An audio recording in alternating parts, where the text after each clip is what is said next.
Hello, all you hardcores out there, how you doing? Big P here. Biggest gob in sport. We say the things that nobody dare say. Isn't that right? Right, let me get some tea.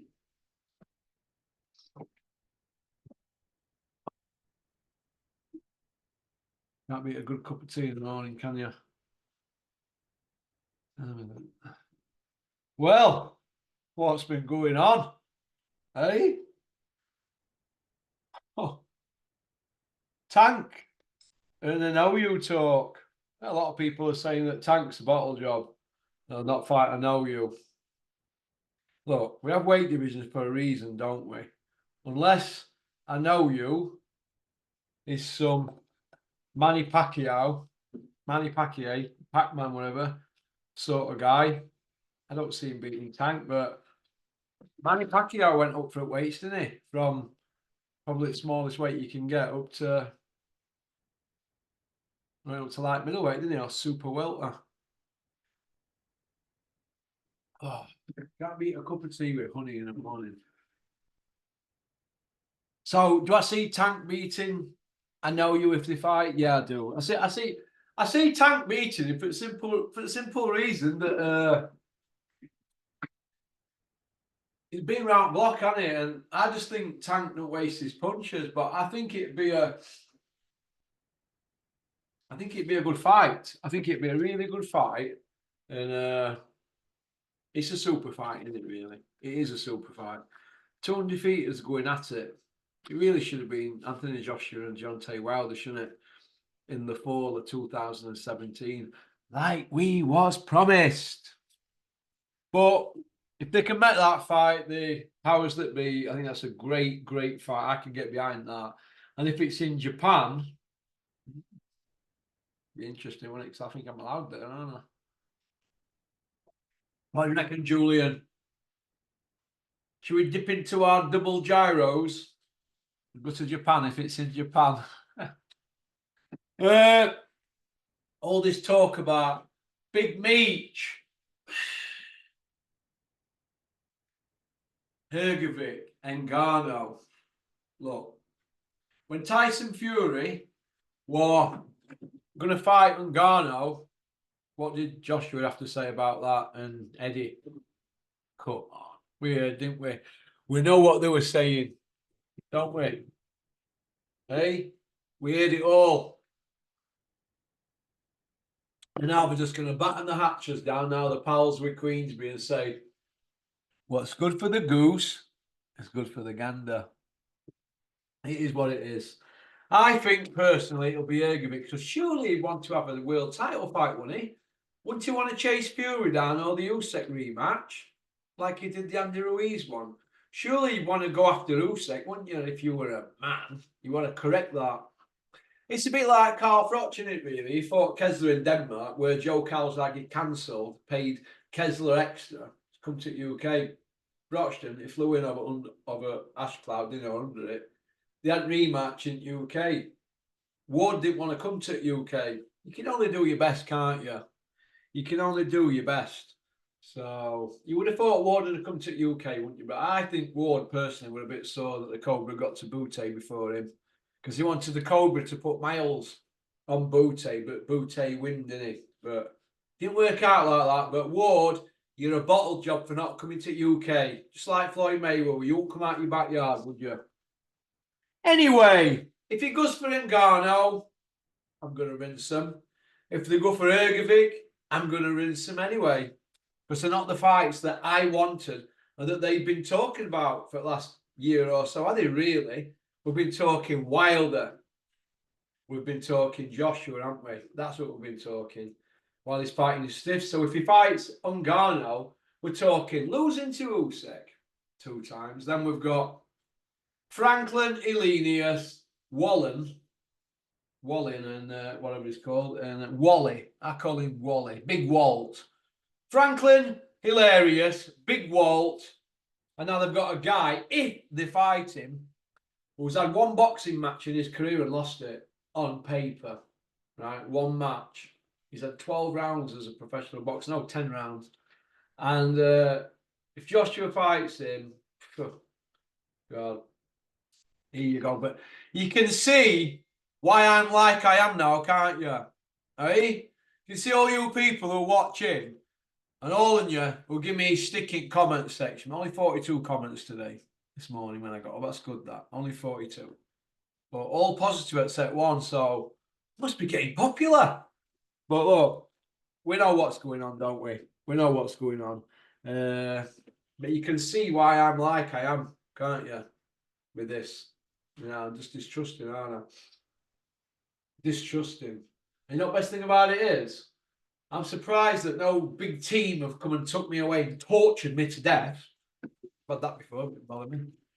Tortured me. So I deserve it for sticking it on, don't I? But what are they going to do? What are they going to do? Torture me for telling the truth. Come and take me on. Come and have a debate with me on here. All you trolls on with laminates, on fake accounts on here. Come on, everybody knows your business. You tell everybody. Come on a Zoom and show some balls. You want to debate with me? I'm going back and forward in comment section with lunatics. Fury power! Tyson Fury did sort of blueprint out to beat Wilder, but he weren't that hard, were it? He would have figured it out. But let's see him beat Usyk now. Let's see. So, okie dokie. Daddy Don Charles has piped up on TalkSport. He's doing interviews left, right, and centre. He's getting like Big Sean O'Hagan and Josh. Getting like them, innit? What I call that is the begging buckets. I don't call it the begging bowls. It's the begging buckets. That's what this is. When you feel like you've got to go out and correct things in the media. So what they do, they wheel Don Charles out to say that Daniel DeBar's got no quit in him. Well, he's quit twice, so he's a quitter. Yeah, but he's just had a win. What, against a 24-stone fat man? You know, the win against 24-stone fat man who beat zero. He'd not beat anybody that were in top whatever. Not beat anybody. He's not beat a ranked guy, is he, Miller? Who's he beat? Who's Miller beat? He's a D, C minus class. That's it. The bar's B minus, isn't he? Really, he's not even B plus. He's third rate because of up here. There's loads of people with power. Oh, he's got power and he's big. Pelly Reid could knock an house over, and he was a big lump. And look the part. But if you've got chinks in armour, you will be found out in boxing. You can all look the part. Look at Anthony Joshua, how fragile he's been. Oh, he's so fragile. He gets a win over Otto Wallin. Now all of a sudden, the full PR machine goes into full machine mode, and it's the best thing since sliced bread. But yet, days before, everybody were panicking, weren't they? So, it is what it is, isn't it? Oh, 2 seconds. Okay, spell me now, yeah. I'm done.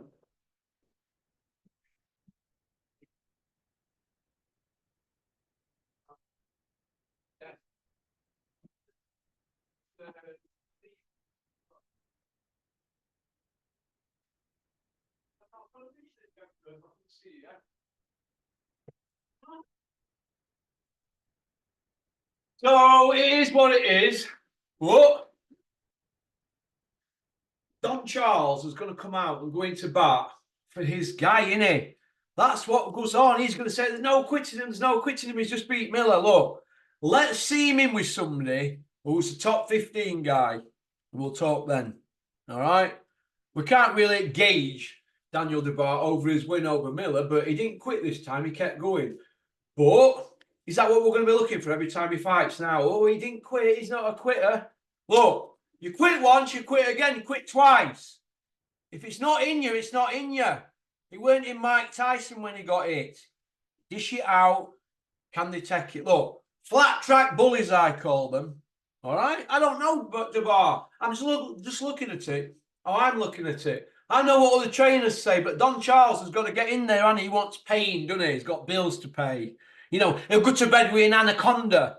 They go out on a limb for the guys. If it's raining, he'll say, no, Daniel, it's sunny. That's what happens. Wheeling him out means shit. He hadn't showed us shit. He's beat Miller, that's it. Whippy woo. Let's see him in with somebody else. All right. Prince Patel. Prince Patel. Oh, I don't know where to start with this. Right. He fought a guy ranked 180, is it on box record? I didn't double check that, but you'd have to have a look. Have a look. Somebody's telling me it's one. Turn on.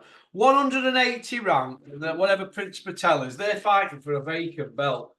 Aren't vacant belts supposed to be fought like Carl Froch Pascal? When Joe Calzaghe vacated, the number 1 and the number 2 guy fought. No, there's a vacant belt here. We've got an higher ranked 180 and whatever. This is where the IBO lets everybody down. I'm all right going into bat for Ed Levine because he's actually half all right. But Ed, what are you doing, mate? A guy ranked 180 who comes in £7 overweight shouldn't be allowed to challenge for the title. Well, he ain't. The belt will be on the line. But why let him in the ring? £7 overweight.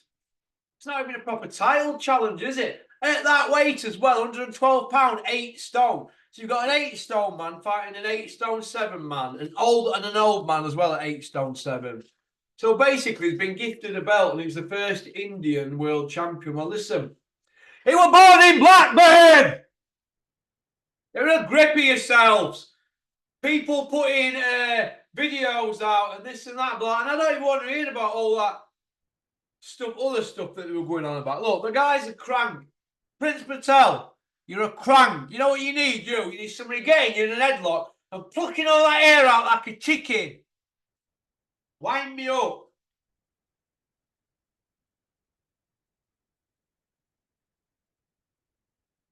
No, Big Daddy John's also said Fury. It's too big for Usyk. Right. It was too big for John McDermott, wasn't it? And he got schooled. Oh, it was too big for Walling. It should have been stopped. All he's done since then is beat Wilder. And who else? White, Chisora, and Ngannou. They're not testing this out. Look who Joshua's fighting. Franklin, Elenius, Walling, and maybe Ngannou. Or maybe Ergovic. None of them are world champions. Look, we're not getting what we want. They're keeping them going around the outside. It's been going on for more than a decade now. But we're fed up of it. I'm fed up of it. Can't you see I've got my aggressive face on this morning? A lot of nonsense, isn't it? Hey, what about this other one here? This Prince Patel one, Jesus. World champion Prince Patel. People are saying, what does the future hold for him now? Well, I'm probably going to tell you that now. What does the future hold? Yeah. Probably Ready Steady Cook with Ainsley on BBC 4. Or Tiz was. I don't know, but who cares? Pluck it out like a chicken. All the lot. So, Clarissa Shields against Boone Gardner. Who cares? I don't. One a drug cheat and one a mouthy. Bitch! Miller's carjacking. Well, why couldn't Miller just pay it? They're not that dear, them Dodgers. They've got one for sale next door.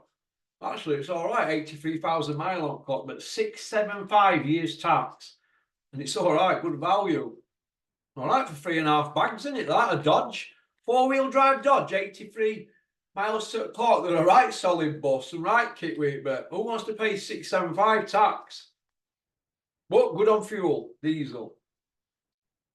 But it is what it is. But Miller's carjacking. What is he doing, him? Is he crackers? He's crackers, isn't he, Miller? Absolutely crackers. But it is what it is, isn't it? What do I think about Floyd Mayweather's liaison with Ryan Garcia? I don't care. I don't care. Ryan Garcia doesn't do it for me. And Floyd Mayweather's an old fighter that's retired. They just want to be in column inches, don't they, all the time? Hanging around like a bad smell. Pinching money for exhibitions and that, when that money could be going to other fighters who are coming through. But these people won't leave the limelight alone. Has Fury a GOAT legacy, greatest of all time? No, but he's still in the mix and he can get there. But he's got to get, for me, he's got to get about another 6 wins. 6 solid wins he's got to get. And he'll be punching for pay till he's 50. So I can assure you, till he's 40 odd as a pro. They'll just keep doing it because it's what they're doing. It's free gratis. So people going on about AJ is the new George Foreman. He's beat Otto Wallin. Can't take it no more.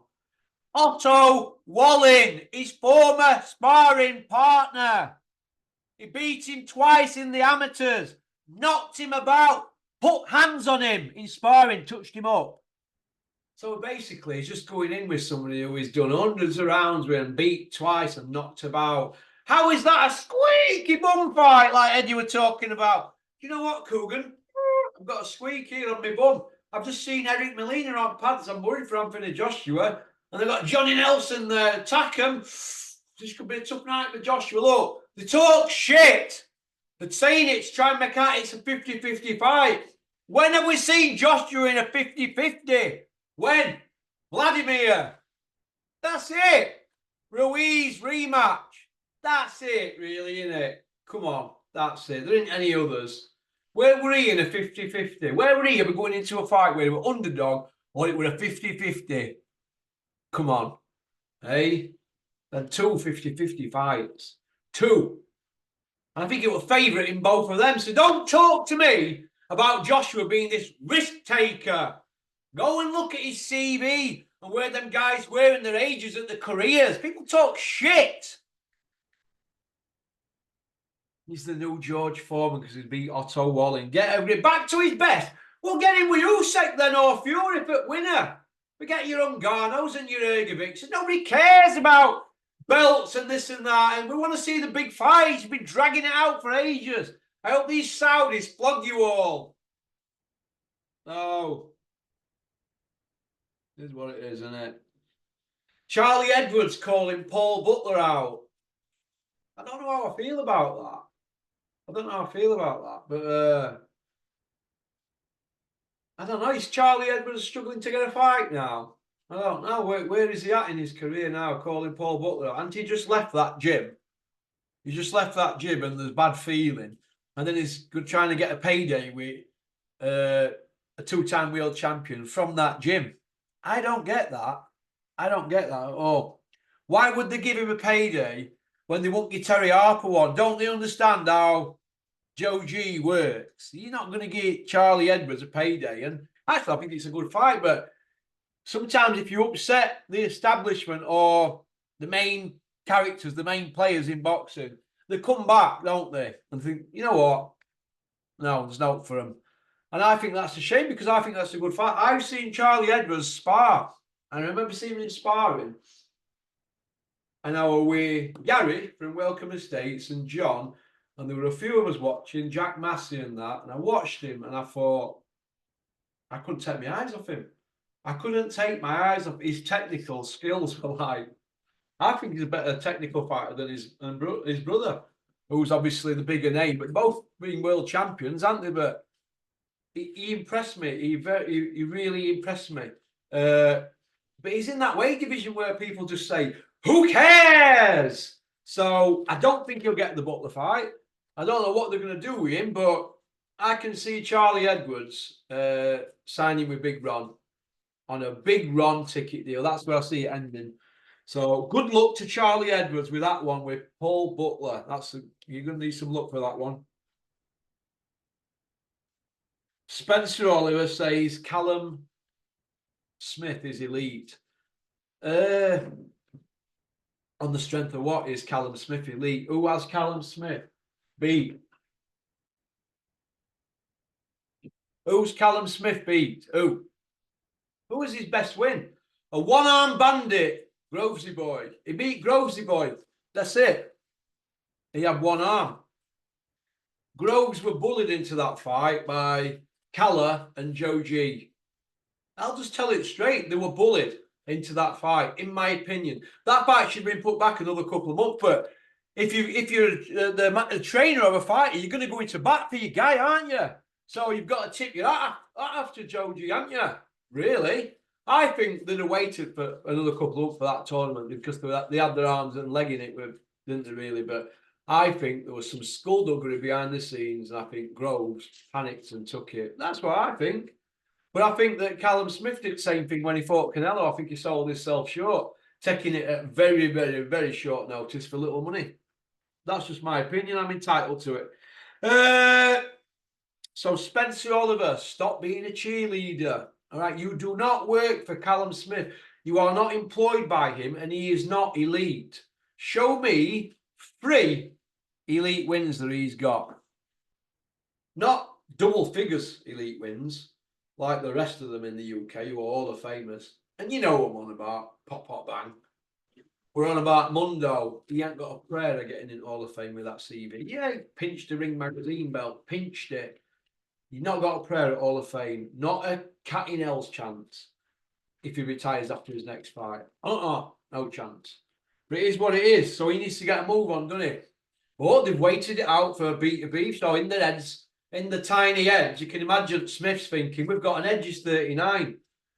Yeah, good luck with that one. Once he starts winging them in, you'll see what happens. But we've just seen what happens to people at that age. They could get older any day. But somehow, I very much doubt that. I very much doubt that.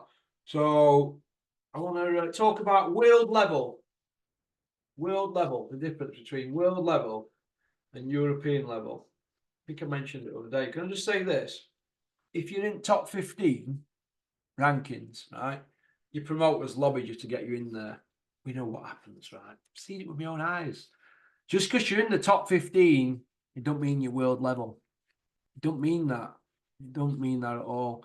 There's people in top 15 who have not beat anybody in top 15. They're there because of who they know. There's people that can knock the hell out of some of them top 15s who are ranked 50 because they've got no backing.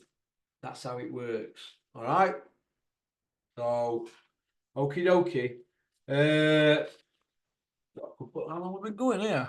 Oh. We're getting a pool in a minute. I'm 6-1 down against Kevin. Snookers me to death. We're going to play it to 50. People are saying, you're letting him win, aren't you? Draw him in. Draw him in.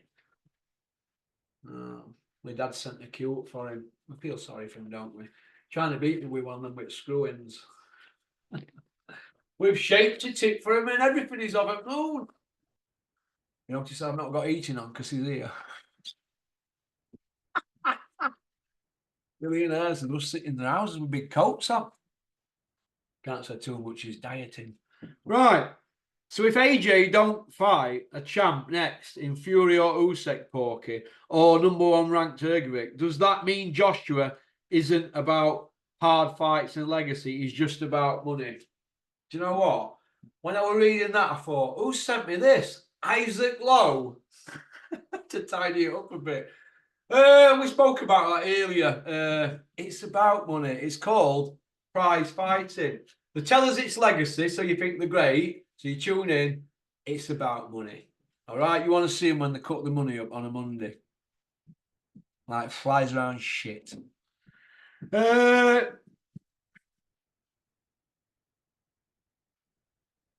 a look. We've spoke about that really, haven't we?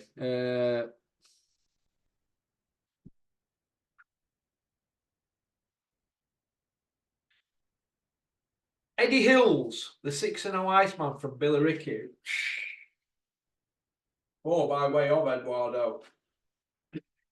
Is he going to have a fight this year in a mismatch or an exhibition? Is John Fury going to have one? Are these people going to have one? Yes or no? That's what I want to know. Because I've seen a lot of people hit these punch bags and take the tops off and growl. We're not seeing any action, are they? None of them are in shape. Eddie keeps telling us he's in shape. Just because you run 5 kilometres don't mean you're in shape, does it? Fighting shape. Eddie's a big lump. I'd like to see Eddie Hills and Big John Fury in the ring or on the hard road. That's what I'd like to see. I think it's an evenly matched fight. John's not a pro no more. He's been retired 30 years. Eddie's never been a pro, but he's a 6-0 undefeated amateur star.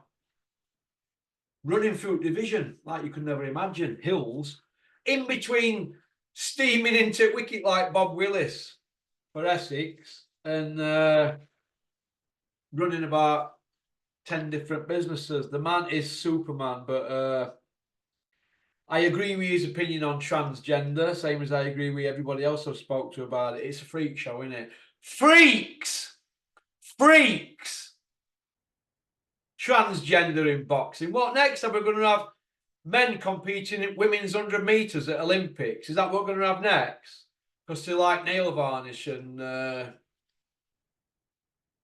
you know, I don't know, wearing pink boxer shorts, whatever they do, these men that want to be women. You know, it's, what do you say on here? I mean, most YouTubers, you have all read your contracts, won't you? You can't, you've got to be careful what you say on this issue. But I don't agree with it. I think it's a freak show, all right? A freak, and I don't want to like that around my children. That's how I look at it. So it is what it is, isn't it?